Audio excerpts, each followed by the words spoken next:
અત્યારે તો ફૂલ સિઝન ચાલી રહી છે બટેકાના વેફરની, પણ આપણે તેમાંથી જ બનાવી નાખ્યા છે એકદમ વેફર ઢોસા. એટલે પહેલાં તમારી પાસે હતું બેટર, એટલે મેં ફટાફટ એક પેપર બનાવી નાખ્યું હતું. પેપરની અંદર મેં નાખ્યું હતું લાલ મરચું પાવડર, ધાણા જીરું, હળદર અને મીઠું, જેની મેં એક અલગથી મસાલો જ બનાવી નાખ્યો છે, તે અંદર એડ કરી દીધો હતો. પછી મસ્ત બાફેલી બટેકાની વેફર હતી, તેની અંદર પણ મેં મસાલો એડ કરી દીધો હતો.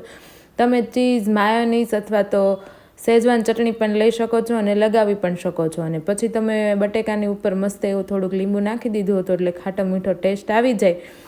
થોડીક વાર રહેવા દીધું હતું, મસ્ત એવું ચડી પણ ગયું હતું ને એકદમ ક્રન્ચી થઈ ગયું હતું. એટલે મેં તેને મસ્ત એવો આપણે મસાલા ઢોસાનો રોલ કરીએ તેવો રોલ પણ બનાવી લીધો હતો અને એકદમ જોરદાર ગ્રીન ચટણી સાથે મેં એને સર્વ કરી દીધો હતો. મસ્ત અમારા આજે બની ગયા છે વેફર ઢોસા.